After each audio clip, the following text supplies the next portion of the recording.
los demonios existen y porque operan un reino de mentiras que domina el mundo.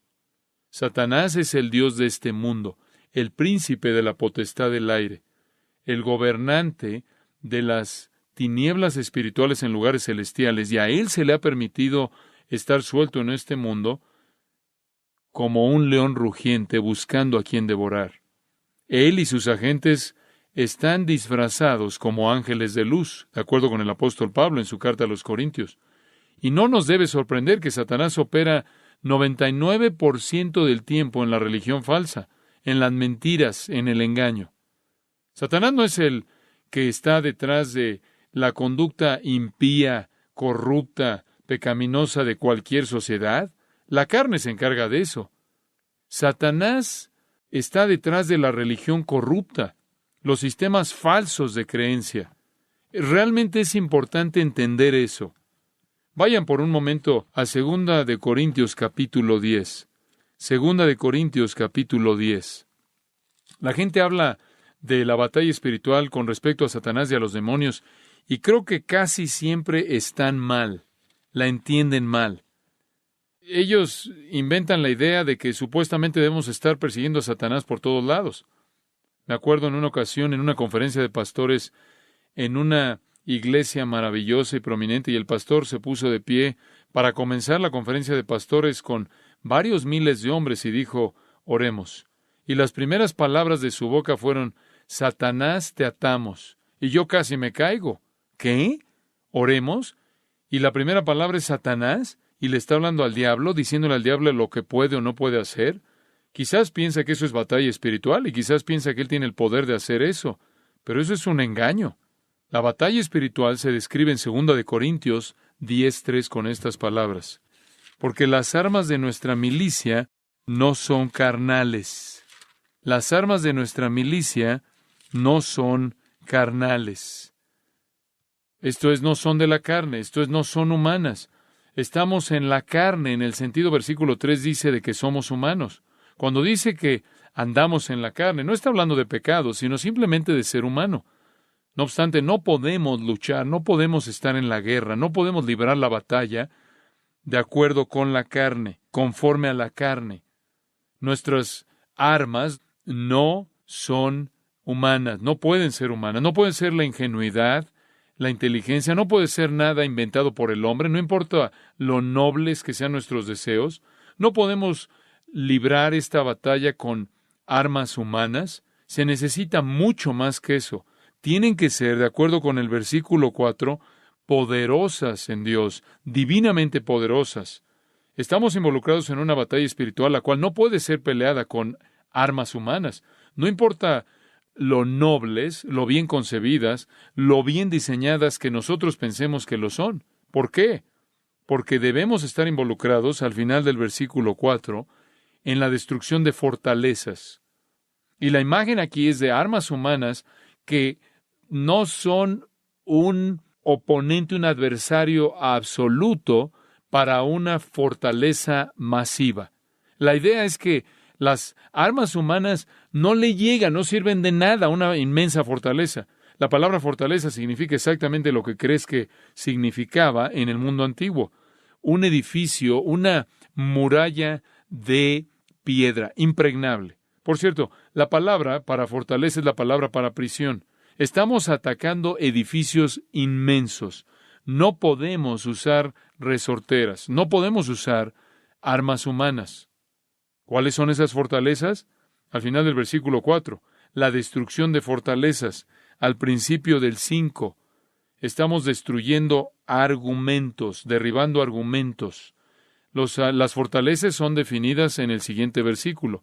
La destrucción de fortalezas, destrucción de argumentos, de especulaciones. La palabra griega aquí en argumentos es logismos.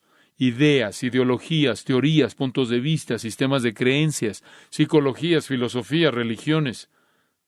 En esto estamos involucrados en la guerra espiritual.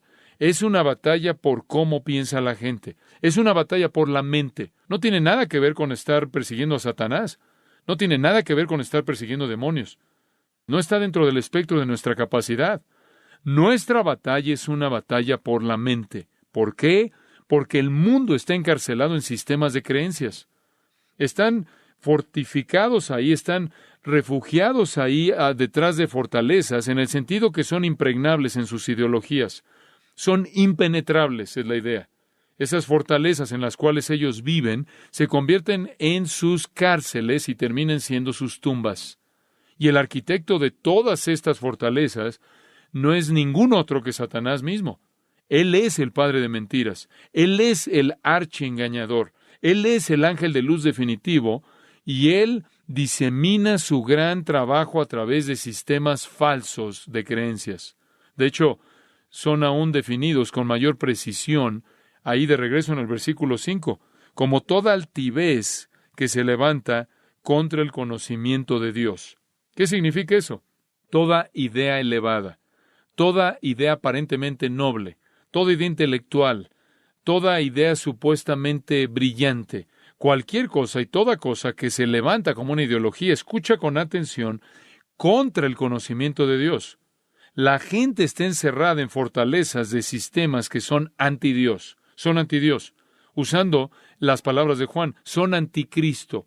Y como dije antes, la gente está detrás de estas fortalezas, está encarcelada en esas fortalezas y en últimas terminan siendo sus tumbas. Entonces, ¿cuál es nuestra responsabilidad? Nuestra responsabilidad consiste en derribar esas ideologías, aplastar esas fortalezas y llevar todo pensamiento cautivo a la obediencia de Cristo.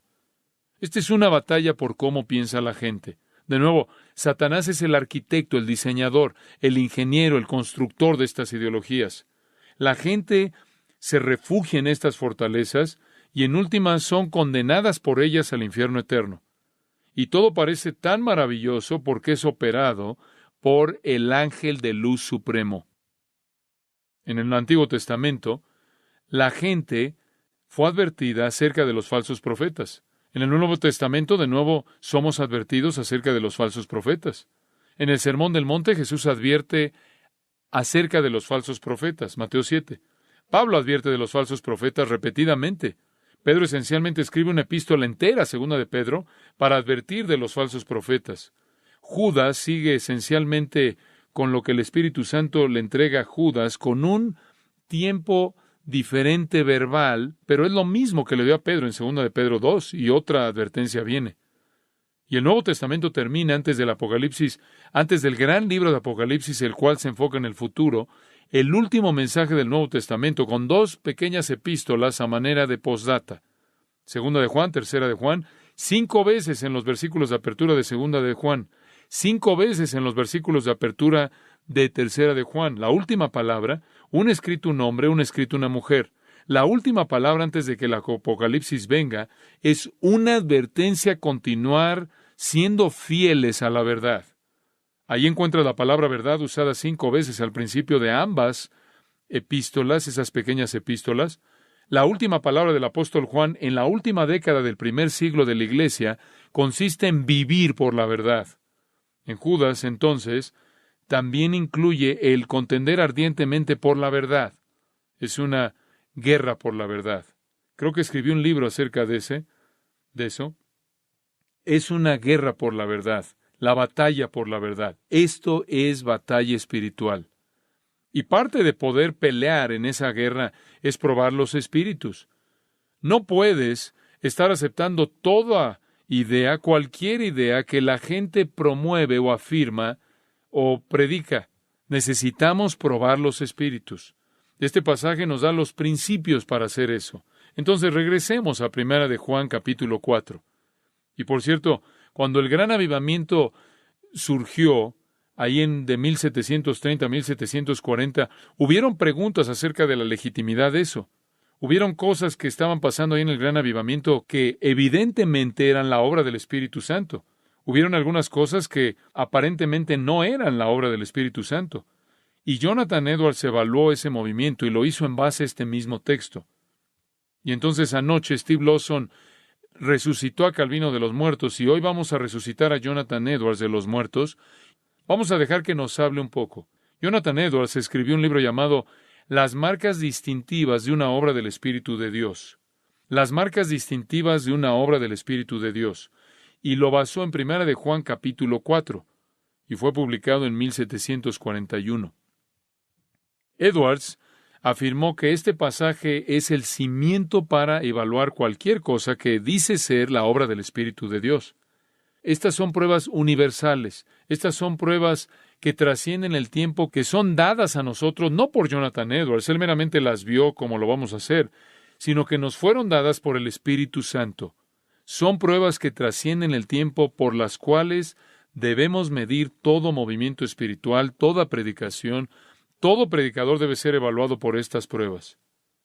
Lo que verdaderamente es del Espíritu Santo se va a conformar a esto. Es maravilloso que el Espíritu de Dios nos ha dado esto. Toda línea de evaluación converge en estos 8 versículos. Y es la responsabilidad de todo pastor, todo maestro, todo predicador, todo cristiano examinar toda declaración y probar toda persona y profecía, como los bereanos nobles, examinando todo para ver si es verdad. Ahora, ¿cuál es el punto aquí? El punto, de manera clara, es una obra del Espíritu Santo. Regresen al capítulo 3, versículo 24. Y el que guarda sus mandamientos permanece en Dios, y Dios en él. Y después esta afirmación: y en esto sabemos que Él permanece en nosotros, por el Espíritu que nos ha dado. Nuestra salvación, dice Juan, es confirmada y estamos seguros de que pertenecemos a Cristo por la obra del Espíritu Santo. Eso es lo que está diciendo. Nuestra certeza, lo repito, nuestra confianza, la afirmación de la realidad de nuestra salvación está basada en la obra del Espíritu Santo. Yo sé que el Espíritu Santo es invisible. El Espíritu Santo opera de una manera sobrenatural, divina e imperceptible dentro de nosotros. No obstante, mientras que la obra del Espíritu Santo es invisible, los resultados son visibles. Mientras que no experimentamos o sentimos al Espíritu Santo, la manifestación de su obra es experimentada por nosotros. Una de las necesidades del movimiento carismático es decir que el Espíritu Santo está guiando ahí, el Espíritu Santo está dirigiéndome. No tienes manera de saber eso. Yo no tengo manera de saber eso. No tengo una luz roja en mi cabeza que se prende cuando el Espíritu Santo está operando y se apaga cuando solo soy yo. No tengo ningún mecanismo para saber que estoy recibiendo impulsos del Espíritu Santo. Eso es imperceptible, eso es invisible, eso es sobrenatural, eso es divino. Lo único que sé es que puedo experimentar el resultado de su operación en mi vida. Y eso comenzó cuando fui salvado. Inmediatamente tuve un odio hacia el pecado y un amor hacia las cosas que honran a Dios. Inmediatamente me vi siendo indiferente a la filosofía y tomé una clase de filosofía, unos cursos de filosofía en la universidad y estudié filosofía occidental. Nunca conocerás a una persona menos interesada en filosofía como yo, pero tengo un deseo apasionado que me consume de manera total por conocer la palabra de Dios. Yo no vi al Espíritu Santo hacer eso. Yo no sentí que Él hiciera eso, pero conozco el resultado de que Él lo hizo. Yo tolero a la gente en el mundo con una compasión por su condición de pérdida espiritual. Adoro al pueblo de Dios. Yo amo a la gente en la iglesia de Dios. Ni siquiera sé quiénes son, y si ustedes me permiten, solo les quiero decir, yo los quiero. Los amo en un sentido real, no en el sentido que sé todo acerca de ustedes, pero hay algo acerca de aquellos que pertenecen a Cristo que me pertenece a mí. Estas son cosas que son evidencias. Estas son cosas que son evidencias de una obra invisible del Espíritu Santo dentro de mí. Entonces, sabemos que Cristo permanece en nosotros porque sabemos que el Espíritu que Él nos ha dado se manifiesta en nosotros. La gente me dice, ¿cómo sabes cuando eres un creyente? No es tu perfección, es tu dirección. Es lo que amas y lo que odias. Es lo que anhelas. Todos estamos en Romanos 7, ¿no es cierto? No hacemos lo que debemos hacer. No hacemos lo que queremos hacer. Hacemos lo que no queremos hacer y no debemos hacer. Y odiamos eso en nosotros y esa es la evidencia del Espíritu Santo en nosotros.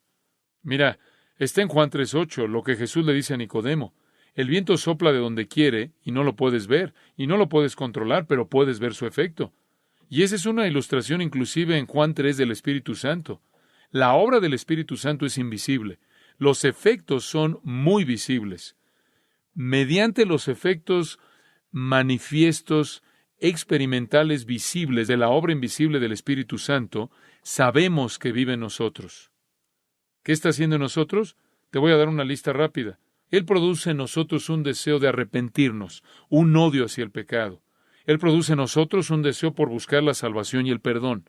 Él produce en nosotros una creencia en el Evangelio, un amor hacia el Señor Jesucristo, un deseo por volvernos un esclavo del Señor Jesucristo, reconociéndolo como Señor.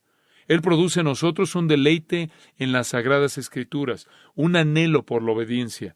Él produce en nosotros gozo en las pruebas y las tribulaciones, amor hacia otros creyentes, deseo por comunión, entendimiento de la Biblia, iluminación de las Escrituras, inclinación a orar, deseos santos, un deseo por alabarlo, un corazón agradecido, adoración como un estilo de vida y semejanza a Cristo que crece más y más. Esto es bastante alentador. Y yo solía decir acerca de eso es lo que el Espíritu Santo está haciendo en ti, te guste o no. Pero hay otros espíritus. Y realmente es sorprendente para mí. Creo que esto es sorprendente, que en un cambio repentino de las glorias del capítulo 3, versículo 24, el Espíritu Santo trae palabras a la mente de Juan que se mueven de la realidad gloriosa de Cristo y de la verdadera obra del Espíritu Santo a los peligros mortales de los espíritus impíos. Personas impías que no son de Dios, que son anti Dios, que son anticristo. Y realmente no estamos muy sorprendidos por esto, porque se nos ha advertido por el Espíritu Santo desde el Antiguo Testamento. Los engaños satánicos siempre están con nosotros, como lo estuvieron desde el huerto, ¿no es cierto? Siempre está en operación, siempre es eficaz. Dios siempre ha advertido a su pueblo, ha llamado a su pueblo a que sea vigilante, ha llamado a su pueblo a ejercer discernimiento. Es una larga batalla por la verdad y sigue en su máxima intensidad todo el tiempo, y el verdadero pueblo de Dios siempre ha tenido que luchar contra los falsos profetas y los mentirosos. Y lo que los hace eficaces es su engaño. Es una ironía muy extraña para mí, una ironía muy extraña ver que en el movimiento carismático, si los criticas, si te esfuerzas por ser vigilante y ejercer discernimiento, y si te esfuerzas por contender por la verdad y evaluarlos y llamarlos a que se apaguen a las Escrituras y expones su error, te condenan como el pecador. Tú eres el que estás estorbando el cumplimiento de la oración de Jesús en Juan 17 por la unidad de su iglesia. ¿Cómo lo sé? Lo he vivido. Lo he vivido. Para que ellos tengan éxito, tienen que convertir el discernimiento en una iniquidad. Tienen que convertir el discernimiento en una transgresión contra Cristo y contra su oración sumo sacerdotal. Para que el movimiento carismático sobreviva, es esencial que ataque a los guerreros de la verdad y los convierta en enemigos del Espíritu Santo, porque si la doctrina sana gobierna, ellos no sobreviven. Los evangélicos han sido muy intimidados y llevados al silencio. Estábamos hablando de esto cuando comenzamos el trabajo en este libro. No podíamos encontrar un libro que expusiera, que exhibiera al movimiento carismático por lo que es, que hubiera sido publicado. Un libro que en algún punto hubiera sido publicado en los últimos 15 años. Han tenido mucho éxito en callar a los evangélicos. Y entonces regresamos a Primera de Juan y se nos manda probar las personas que promuevan cualquier cosa en el nombre de Dios y en el nombre de Cristo para ver si son de Dios. Desde el principio se nos instruye, aquí desde el principio de este versículo, con estas palabras: Amados, no creáis a todo espíritu. ¿Por qué? Porque muchos falsos profetas han salido por el mundo. Entonces, probad los espíritus. Deberá ser suficiente para convencerte del error de ese movimiento simplemente el saber que no quieren ser examinados. Si esta fuera una verdadera obra del Espíritu Santo, que se alineara con las Escrituras, estarían invitando todo el escrutinio que pudieran recibir porque ellos anhelarían la afirmación y la certificación. Entonces, ¿cuáles son las pruebas? Bueno, les voy a dar uno, y tengo varias, pero no sé qué tan lejos voy a llegar. Las que no les dé están en el libro. Muy bien, prueba número 1. La verdadera obra del Espíritu Santo exalta al Señor Jesucristo. La verdadera obra del Espíritu Santo exalta al Señor Jesucristo. Versículo 2. En esto conoced el Espíritu de Dios. Así es como sabes, así es como conoces. Todo espíritu que confiesa que Jesucristo ha venido en carne es de Dios. Y todo espíritu que no confiesa que Jesucristo ha venido en carne no es de Dios. Y este es el espíritu del anticristo, el cual vosotros habéis oído que viene y que ahora ya está en el mundo. La primera prueba es la prueba cristológica. La primera prueba tiene que ver con la persona de Jesucristo. Todo espíritu que confiesa que Cristo es de Dios es positivo. Cualquier espíritu que no confiesa a Cristo no es de Dios. Todo comienza con cristología. Todo comienza con un entendimiento claro, verdadero de la encarnación, que Jesús, Dios en carne humana, es entendido bíblicamente.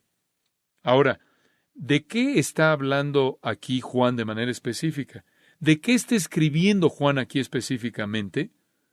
Habían algunos que negaban que Jesucristo realmente era humano. Esto en los primeros años era llamado docetismo, de doqueo, lo cual significa parecer.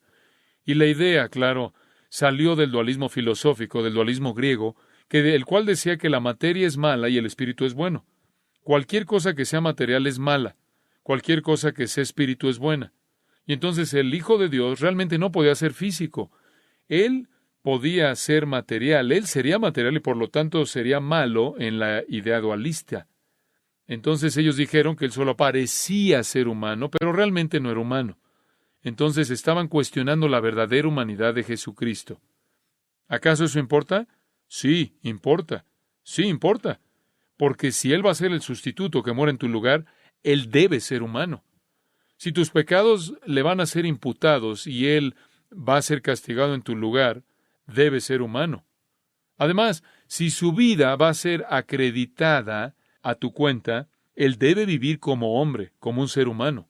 Su humanidad importa. Ahora, aquí no encontramos una cristología ampliamente desarrollada. Esa no es la intención de Juan. Él meramente está apuntando un error que existía en ese entonces y atacaba la verdadera naturaleza de Cristo como 100% Dios y 100% hombre. Y simplemente podemos extraer de eso que todo comienza con una verdadera cristología. Jesús es totalmente Dios.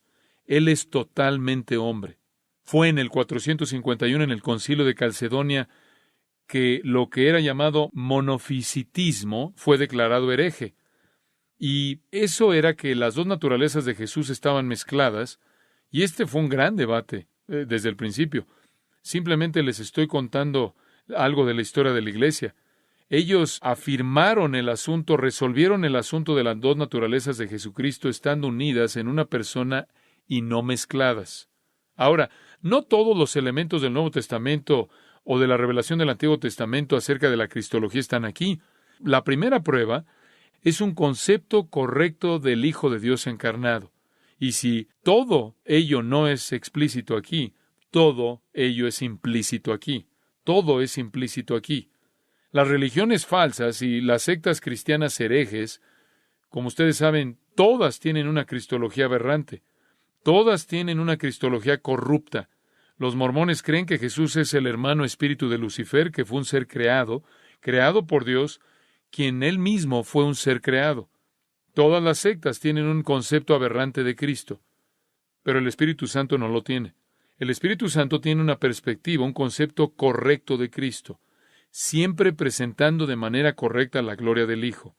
Cualquier predicador lleno del Espíritu Santo va a estar dominado por Cristo y presentándolo de una manera correcta, verdadera, exaltada.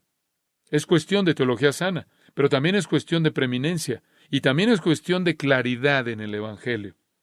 Entonces, en donde encuentras alguna deficiencia en la naturaleza de Cristo o la prominencia de Cristo, la preeminencia de Cristo o el Evangelio, esta no es la obra del Espíritu Santo. Jesús dice en Juan 14, 15 y 16 que cuando el Espíritu venga, Él va a mostrarte a mí. Su ministerio consiste en apuntar a mí. Él te va a llevar a toda la verdad acerca de mí. Cualquier persona que está equivocada acerca de quién es Cristo, o que minimiza quién es Cristo, o que contamine el Evangelio, o que distrae del Hijo al Espíritu, no está operando en el Espíritu. No está operando en el Espíritu. Jonathan Edwards decía que el diablo tiene la enemistad más amarga, más implacable en contra de Cristo. Él nunca estaría buscando producir en los hombres pensamientos más honorables acerca de Cristo. El diablo busca torcer, confundir, suprimir y representar equivocadamente las glorias del Hijo de Dios. El diablo busca alejar la atención del Hijo de Dios a una imagen falsa del Espíritu Santo, mientras que pretende honrar a Jesús. Una verdadera obra del Espíritu hace lo opuesto. Una verdadera obra del Espíritu exalta al verdadero Cristo en toda su preeminencia gloriosa y en un entendimiento correcto y pleno de su Evangelio. Si el movimiento carismático estuviera siendo producido por el Espíritu Santo, la gloria de Cristo prevalecería por todos lados. Estaría dominado por Cristo y toda persona en el movimiento estaría doblando la rodilla al verdadero Cristo en creencia del verdadero Evangelio. La gente sería humilde, estaría llena de gozo, sería sacrificial, estarían confesando, estarían declarando a Jesús como Señor y ellos mismos como sus esclavos, estarían negándose a sí mismos, tomando sus cruces y siguiéndole a donde quiera que los guiara. Sin embargo, con mucho orgullo, un libro escrito por Jack Hayford y un caballero llamado Moore anuncia que la marca distintiva del movimiento carismático es la preeminencia del Espíritu Santo. Y cito, en el popurrí pentecostal solo una cosa es igual para todas, la pasión que tienen por experimentar la presencia y el poder del Espíritu Santo. Fin de la cita.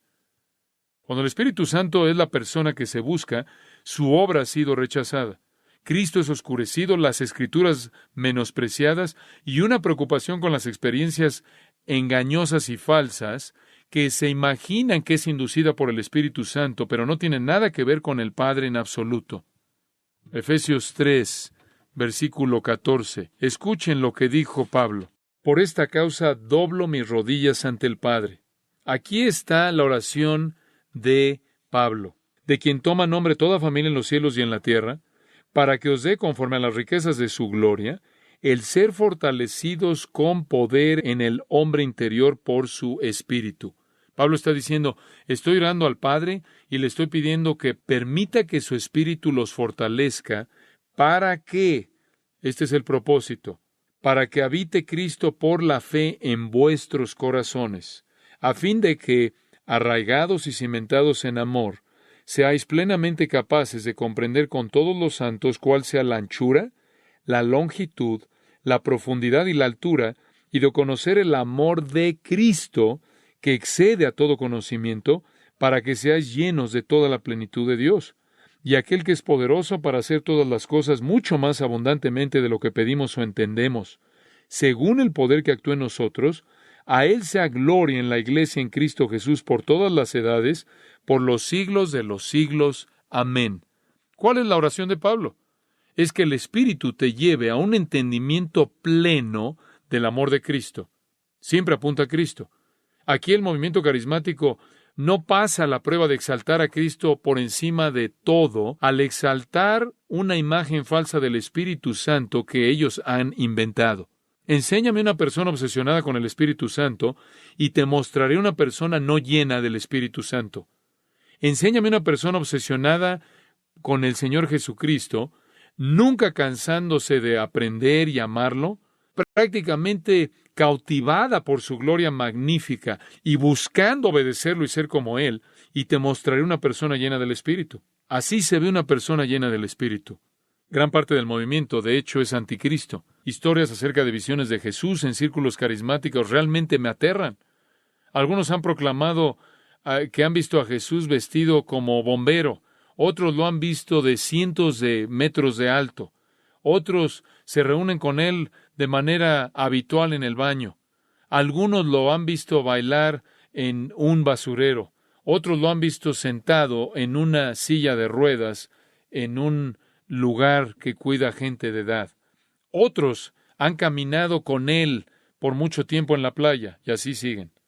Un autor carismático dice, y cito, poco tiempo después de que el Espíritu Santo se revelara a sí mismo, vi a Jesús, y después le pregunté al Señor que me llevara a su lugar secreto. Estaba acostado en el pasto y dije, Jesús, ¿te acostarías a mi lado?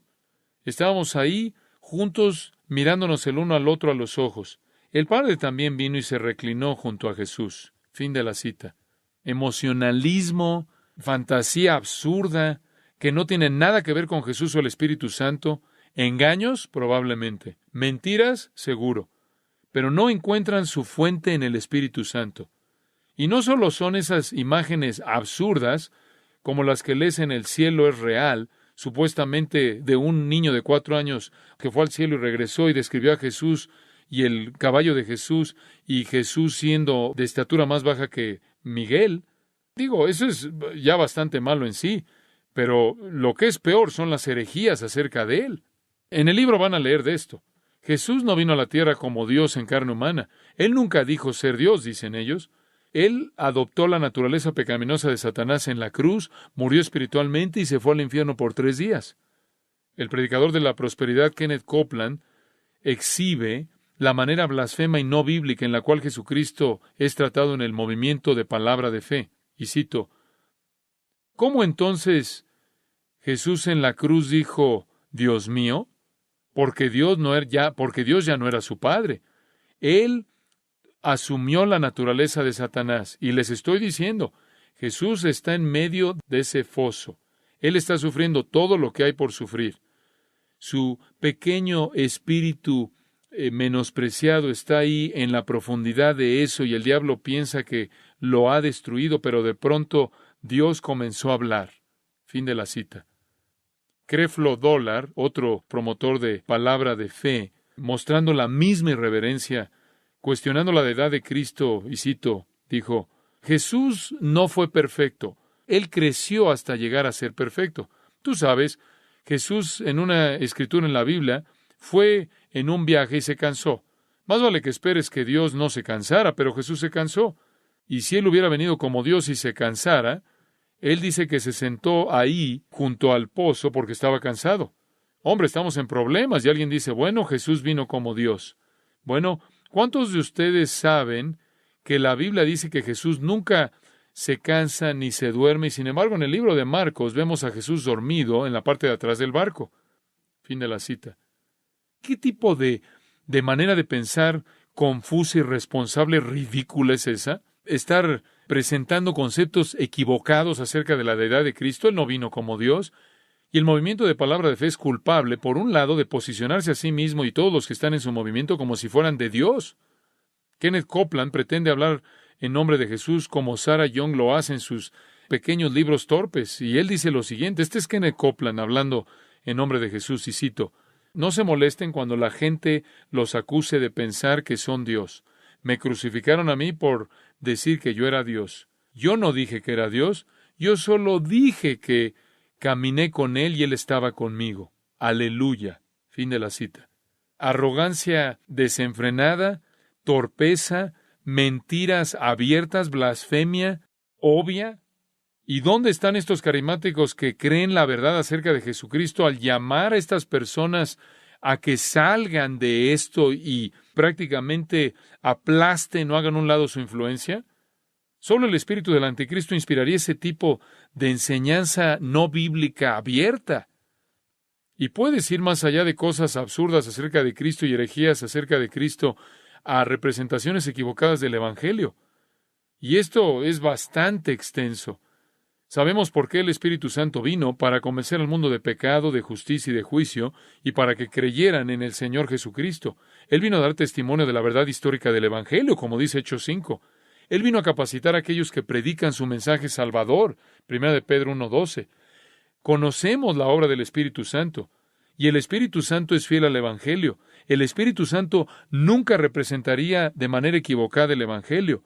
Entonces, en donde quiera que la verdad del Evangelio es devaluada de manera visible, sabemos que no es la obra del Espíritu Santo. Y permíteme ser muy franco, cualquier movimiento que puede abrazar de manera plena el catolicismo romano no es un movimiento cuya autoría es del Espíritu Santo, porque ese es un evangelio falso. ¿Por qué hacen eso? Porque están basados en una experiencia falsa en común. La doctrina sana es subyugada a la experiencia espiritual. Cuando tienes una experiencia espiritual falsa, se abrazan con gusto formas falsas del Evangelio. La renovación carismática católica comenzó en 1967, cuando un grupo de estudiantes recibieron, y cito, el bautismo, fin de la cita, y hablaron un idioma de balbuceo.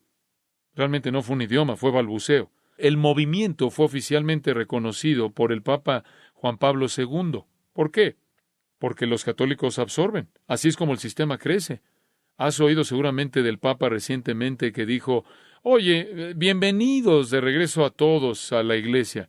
Homosexuales, está bien; ateos, también vas al cielo si haces tu mejor esfuerzo. Ese es el catolicismo romano. Absorbe a los herejes, absorbe a los disidentes, absorbe a la gente que está afuera. Simplemente haz crecer el sistema. ¿Por qué? Porque el sistema tiene un rey, y ese es el rey de las tinieblas. Para el año 2000, este es el año 2000, habían 120 millones de católicos carismáticos. Hay más de 500 millones de carismáticos, entonces 1 de cada 5 es un católico romano a nivel global. Los católicos carismáticos se aferran, adoptan una teología católica, doctrina católica, y niegan que un creyente es justificado por la fe únicamente, ¿no es cierto? ¿Es por qué? Por obras. Ellos creen en la eficacia ex opere operato de los 7 sacramentos romanos. Están hasta acá en la idolatría de la misa católica, en ese intento horrendo de volver a sacrificar una y otra vez a Cristo. En una manera idólatra veneran a María y a los santos, y han sido abrazados de manera plena por pentecostales protestantes. ¿Por qué alguien haría eso? Hacer una concesión al catolicismo. Simplemente se vuelven parte de la tela contemporánea de los evangélicos. Escuchen este reporte y cito: 10,000 carismáticos y pentecostales oraron, cantaron, bailaron, aplaudieron y gritaron bajo el vínculo en común del Espíritu Santo durante una convención ecuménica de 4 días el verano pasado. Alrededor de la mitad de los participantes en el Congreso del Espíritu Santo y la evangelización del mundo eran católicos. El Espíritu Santo quiere romper, quiere derribar las paredes entre católicos y protestantes, dijo Vinson Synan, el director teológico de la Universidad de Pat Robertson, quien guió el Congreso. Fin de la cita. Si este movimiento puede abrazar, darle la bienvenida al catolicismo, no es un movimiento del Espíritu Santo. La teología católico-romana está corrupta, tiene un evangelio falso. El espíritu atrás de la renovación católica carismática no es el Espíritu Santo. No solo ellos. A nivel mundial, hay 24 millones de carismáticos que pertenecen a un grupo que puede ser llamado los pentecostales de unidad. ¿Qué es el pentecostalismo de unidad? Algunas veces lo ves como Jesús únicamente. Niega la Trinidad. 24 millones niegan la Trinidad.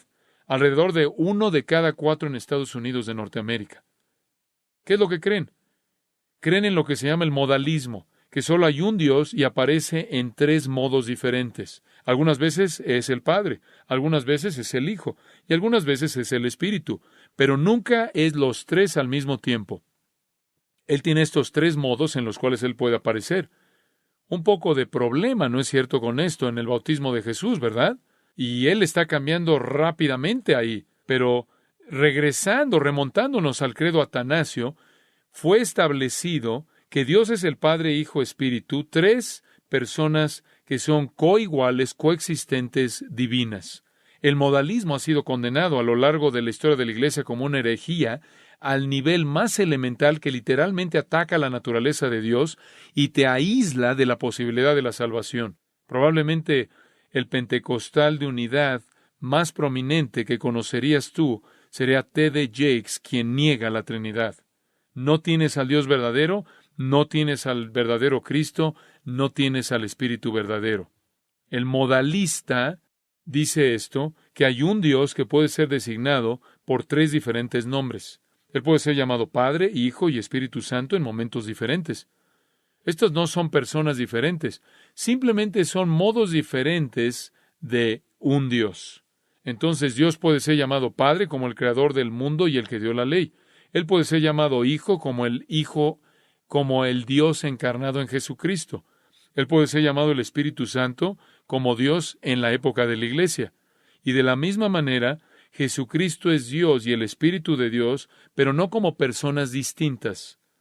Los concilios de Nicea en el 325 y Constantinopla en el 381 condenaron de manera universal el modalismo como herejía. La iglesia más grande en Estados Unidos de Norteamérica es, creo que ustedes la podrán llamar iglesia con una I latina minúscula, es la de Joel Osteen en Houston. Una variedad superficial de universalismo. El universalismo está en un contraste totalmente opuesto con todo lo que las Escrituras dicen, y cuando se le preguntó qué era lo que pensaba acerca de personas que se rehusaban a aceptar a Jesucristo, él dio una respuesta que podría haber salido de los labios del Papa Francisco. Él dijo, bueno, y cito, no sé si creo que están mal, yo creo, esto es lo que la Biblia enseña, y a partir de la fe cristiana, esto es lo que yo creo, pero yo solo creo que solo Dios va a juzgar el corazón de una persona. Yo he pasado mucho tiempo en India con mi papá, y no conozco mucho acerca de su religión, pero sé que aman a Dios, y no sé, he visto su sinceridad, entonces no sé, yo sé que para mí, y esto es lo que la Biblia enseña, yo quiero tener una relación con Jesús. Fin de la cita. En una ocasión diferente se le preguntó si los mormones eran verdaderos cristianos, y su respuesta fue, y cito, bueno, en mi mente lo son. Mitt Romney ha dicho que él cree en Cristo como su Salvador, y eso es lo que yo creo. Entonces tú sabes, yo no soy el que puede juzgar los pequeños detalles. Entonces yo creo que lo son. Fin de la cita. ¿Entiendes lo influyente que es él? Es inmenso. Esto es universalismo. Por cierto, el mormonismo dijo experimentar los mismos fenómenos sobrenaturales que los pentecostales y carismáticos experimentan hoy. En la dedicación del templo Kirtland, que fue construido en 1836 por José Smith reportó los siguientes fenómenos que ocurrieron ahí en la dedicación del templo: lenguas, profecía y visiones milagrosas. Otros relatos de testigos oculares son, y cito, hubieron grandes manifestaciones de poder, tales como hablar en lenguas, ver visiones, administraciones de ángeles. Ahí el Espíritu del Señor, como en el día de Pentecostés, fue derramado de manera abundante. Cientos de ancianos hablaron en lenguas. Fin de la cita. Ahí lo tienes. Más de medio siglo antes de que Carlos Parham lanzara el movimiento carismático, los mormones están haciendo lo mismo. Los mormones, te recuerdo, creen que Jesús es el hermano espíritu de Lucifer. ¿Es esta una obra del Espíritu Santo? No lo fue en el caso de los mormones, y tampoco lo es en el caso de aquellos que lo siguieron. Y después, claro, otra distorsión carismática importante se encuentra en las promesas de salud y prosperidad del movimiento de palabra de fe. Este es un evangelio falso. Estoy tratando de mostrarte todas las maneras en las que puedes atacar a una cristología verdadera. El evangelio de la prosperidad, horrendo, pero es la característica definitiva o distintiva de todo el pentecostalismo, de tal manera que la mayoría de los pentecostales, que exceden el 90% en la mayoría de los países, se aferran a un evangelio de la prosperidad. Esta es la razón por la que esto ha crecido, porque miente al prometer éxito y salud y riquezas. Y lo que hace es que se aprovecha, explota a los pobres. Explota a los pobres. El evangelio de la prosperidad no tiene interés en el evangelio bíblico. Lo único que ofrece es prosperidad financiera, un bienestar físico a gente desesperada. Les ofrece comodidades carnales, riquezas terrenales, éxito mundano a millones de personas que literalmente entregaron lo poquito que tenían para comprarlo. Es lo peor, es lo más horrendo.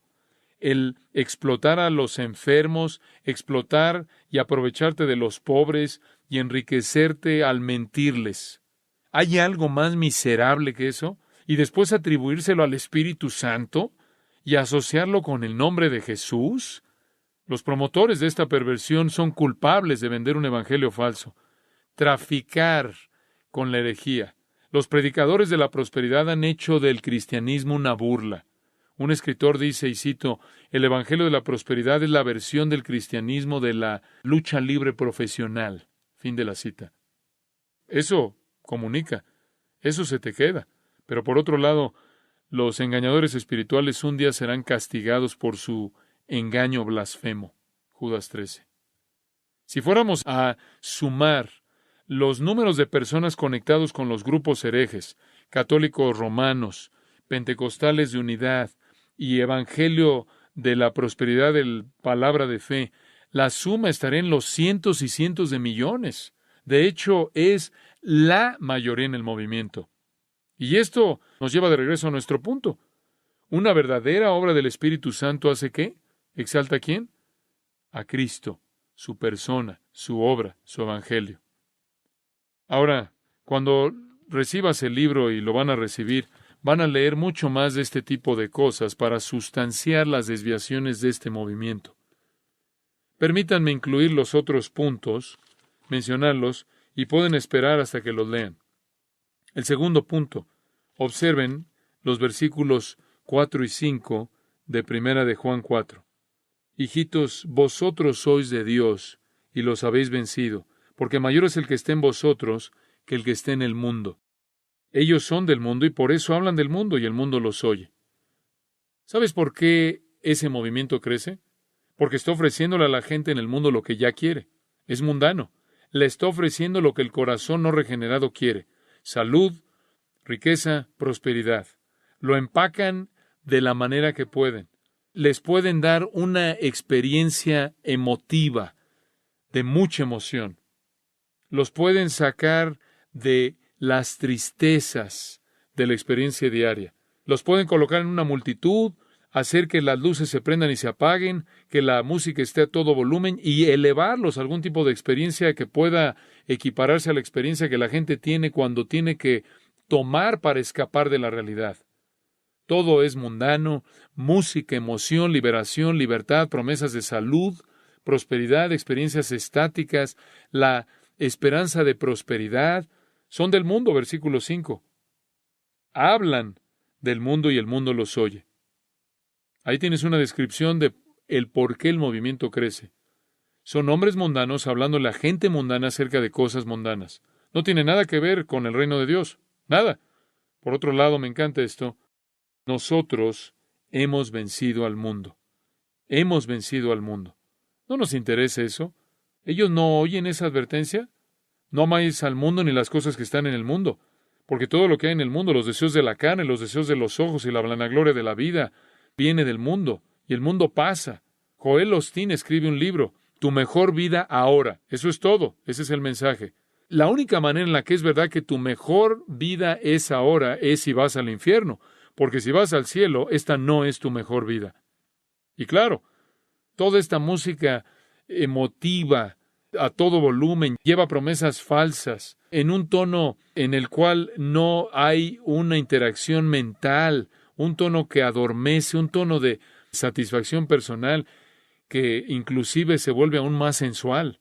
El Espíritu Santo no provee la lascivia, la lujuria superficial que hace a un lado la mente de un corazón caído.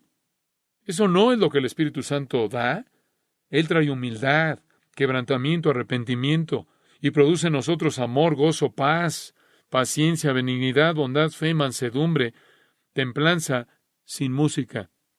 La atracción primordial es el deseo carnal. ¿Y notaste cómo los predicadores desfilan y lucen su mundanalidad? ¿Simplemente la lucen? Lo tienen que hacer, así es como vendes la historia. Ve lo que me pasó, te podría pasar a ti. Esto es una artimaña. Es una versión espiritual de Bernie Madoff. 9 de 10 pentecostales viven en pobreza. 9 de 10 viven en pobreza. Alrededor de 90% de los pentecostales y carismáticos en Nigeria, Sudáfrica, India y las Filipinas, no obstante, creen que Dios les va a dar prosperidad material a todos los creyentes que tengan suficiente fe. ¡Qué mentira! Tú sabes, el Evangelio de la Prosperidad es más reprensible en términos morales que un casino de Las Vegas porque se pone una máscara de religión, se disfraza de religión. En Las Vegas te roban el dinero, pero lo esperas, porque lo domina la mafia, pero no esperas que gente que representa a Dios haga lo mismo. Y cuando Jesús vio a la viuda poner lo último que tenía en la ofrenda del templo, él dijo, este templo va a ser derribado. Ninguna piedra va a quedar encima de la otra.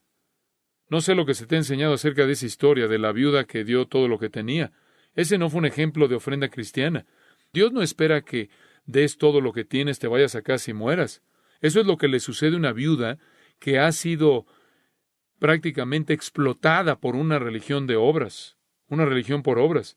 Ella estaba tratando de comprar con lo último que tenía su acceso al reino, porque eso es lo que se le había enseñado. Y Jesús dice, cualquier sistema que explota a la gente al punto en el que no tiene nada, en una esperanza falsa, va a ser derribado. Y así fue. Permítanme únicamente mencionar las otras. Me estoy saltando todo lo bueno. Me estoy saltando la historia del profeta borracho en mi oficina, pero pueden leer acerca de eso. Muy bien, número 3. Rápidamente, tengo que detenerme. La verdadera obra del Espíritu Santo apunta a la gente a la Biblia. Oímos eso de Conrad anoche, ¿no es cierto? La verdadera obra del Espíritu Santo apunta a la gente a la Biblia. Vayan al versículo 6. Nosotros somos de Dios. El que conoce a Dios nos oye. El que no es de Dios no nos oye. En esto conocemos el espíritu de verdad y el espíritu de error. ¿Cómo conocemos al espíritu de verdad? ¿Cómo distinguimos al espíritu de verdad del espíritu de error? Porque el espíritu de verdad nos lleva ¿a dónde? A las Escrituras, la Biblia, a la Biblia. Así es como lo conocemos, así lo conocemos. Escucha a Peter Wagner, y cito, algunos se oponen a la noción de que Dios se comunica directamente con nosotros, suponiendo que todo lo que Dios quiso revelar lo reveló en la Biblia. No obstante, esto no puede ser verdad, porque no hay nada en la Biblia que dice que tiene 66 libros. De hecho, le tomó a Dios un par de cientos de años revelar a la Iglesia qué escritos deberían ser escritos en la Biblia y cuáles no. Esa es revelación extrabíblica. De hecho, aún así los católicos y protestantes están de acuerdo en el número. Más allá de eso, creo que la oración tiene doble sentido. Esto es, le hablamos a Dios y esperamos que nos hable a nosotros. Podemos oír la voz de Dios. Él también revela nuevas cosas a profetas como lo hemos visto. Fin de la cita. Jack Dire, con quien también tuvimos una conversación, y dice esto. Él enseñó en el Seminario Teológico de Dallas y se fue. Y dice esto, y cito, la suficiencia de las Escrituras es una doctrina demoníaca. Para cumplir el propósito más elevado de Dios para nuestras vidas, necesitamos ser capaces de oír su voz, tanto en la palabra escrita como en la palabra hablada de manera fresca desde el cielo.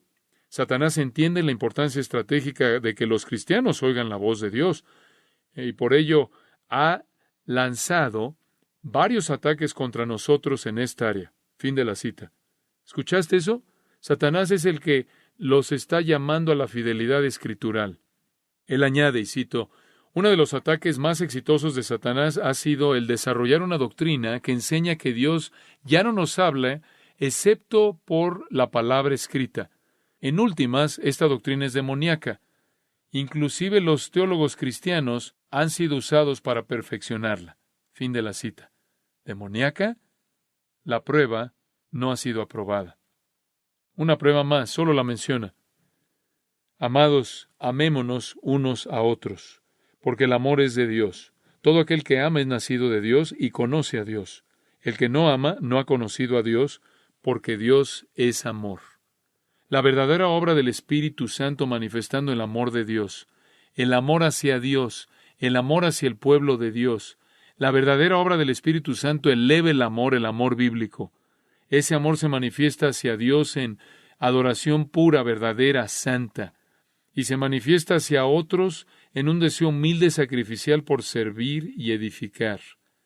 Es algo obvio decir, y con esto termino, en el movimiento carismático todo tiene que ver conmigo, no contigo. Los dones son para mí, para edificarme a mí. Las oraciones son para mí, para que yo tenga lo que quiero. Me apego a este sistema falso para que pueda obtener lo que yo deseo. Carece de amor. Jonathan Edwards escribió acerca de esto. Hay un tipo falso de fe y amor que existen entre la gente que tiene esto, pero es todo menos sacrificial. En donde tienes misticismo